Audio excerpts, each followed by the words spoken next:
how do people navigate this now? Because I'm finding even for myself, discussing this can sometimes, I feel bad sometimes discussing it because there is this kind of play happening in my mind where I understand that I should be advocating for the rights of people and, allowing people to have big choices in their life. But then I also understand that, the rights of women and the rights of men, the rights of parents are all distinct in some way and they should be respected as such. So having that complex for me is hard because sometimes I feel like I am potentially being bigoted or whatever they're claiming when I say that this person doesn't belong in this space.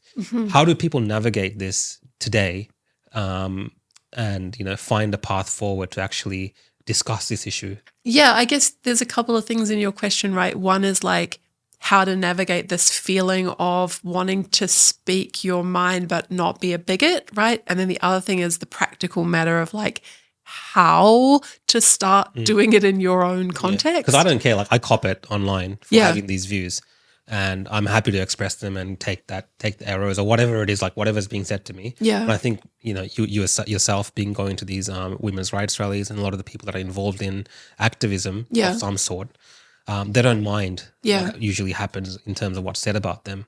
But the everyday person usually would look at this and be like, I don't want to get involved in this. They mind, yeah. No, I understand that. I guess at a certain point though, maybe this is going to sound harsh, but like we can't all be cowards, right? Like that, and I don't mean to like call a coward anyone who doesn't take action. I understand people have really complicated and good reasons for not speaking out when they feel uncomfortable or they know something's not right.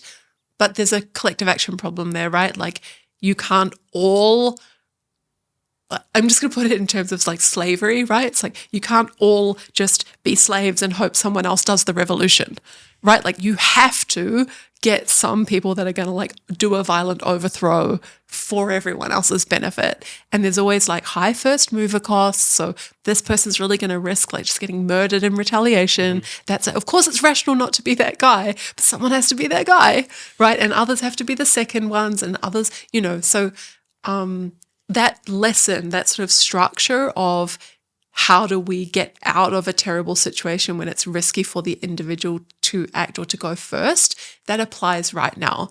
So we're being told really forcefully that like this narrative around gender identity ideology, or that some would say gender identity theory, is true, can't be questioned. If you question it, you're unkind, you hate trans people, you don't want them to exist, you want them dead, blah, blah, blah, right? So force down everyone's throat this idea that like you absolutely cannot ask questions about this, even if your questions are motivated by care for children, care for lesbian and gay youth, care for women, right? Wanting appropriate safeguarding. Oh no, all of that is just unkind and you're a bigot and you don't care enough about trans people. Someone is going to have to be willing to be unkind, right? And that's quote unquote unkind because it's just an accusation. But if no one's willing, then we just end up with that situation. So there's not really an alternative, right? It's like, so just who's it going to be? And I think that segues nicely to the question of the practical thing. How do we actually do it? Well, it has been my observation that like this fight to have this issue like put on the table as a serious conflict of rights between different groups, where it's not just unkind or bigoted to question any of the claims of trans activism, that fight has to be fought in every single workplace, every single school, every single city council, every single country's government.